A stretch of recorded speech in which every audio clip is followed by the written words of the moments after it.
The phone rang at 6:12 a.m. One vibration, then silence. I was already awake. I lay there, staring at the ceiling, replaying the sound of skin against skin from the night before. The echo of it lived behind my eyes. Not pain, something colder, something that stayed. I picked up the phone. No missed calls, no messages, just a single notification from an unknown number. It's done. I didn't respond. In the kitchen, the house was too quiet. Coffee brewed itself. The clock ticked like it was counting down something only it understood. Outside, the driveway sat empty, washed in early light, as if nothing had ever happened there. My collar still held the faint crease of his fingers.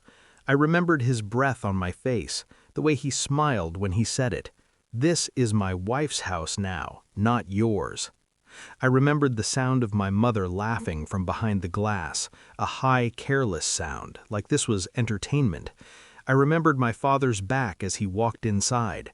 No words, no reaction, just one phone call.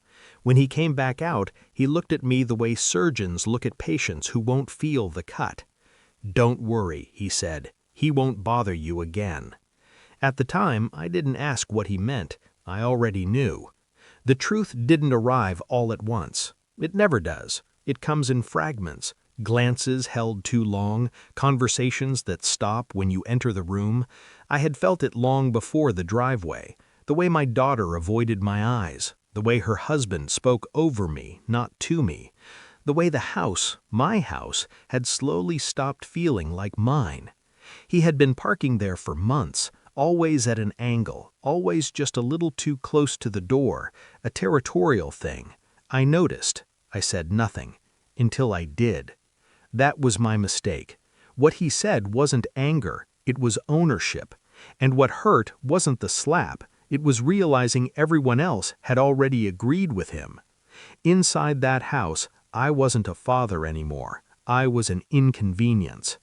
Later that night, ice pressed to my face, I listened to my mother tell my daughter she should stand by her husband. I listened to my father remain silent again. That silence was louder than the slap.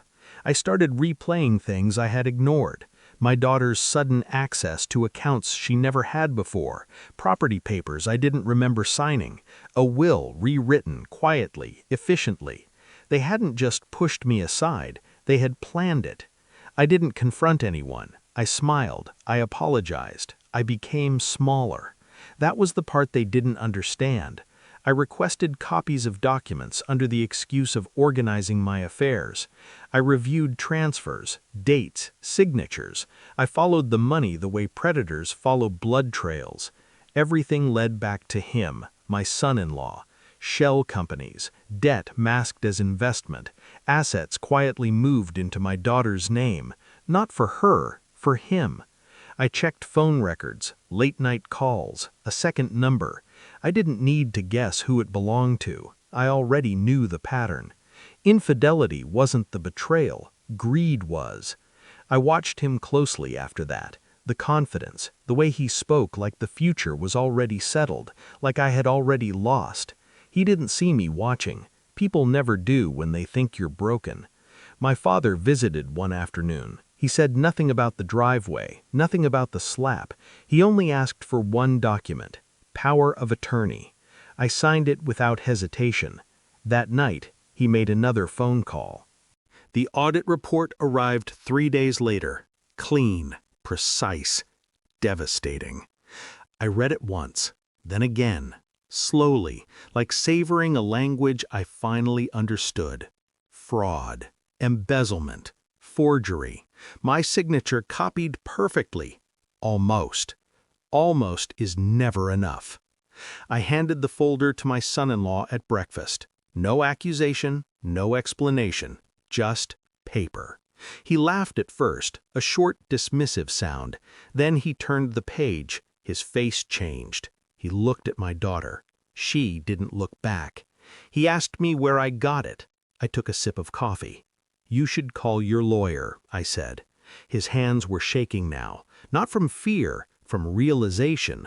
He had miscalculated. The call came before noon, banks freezing accounts, partners distancing themselves, authorities requesting meetings. My father stood beside me when it happened. He didn't say, "I told you so." He didn't need to. My mother screamed when she realized what the papers meant. That laughter from the window was gone now, replaced by panic, by bargaining. My son-in-law tried to speak to me once more. I didn't let him finish. "This house," I said, calm as ever, "was never yours." Security escorted him out, not violently, precisely. The driveway was empty again. I packed my things that evening, not because I had to, because I wanted to.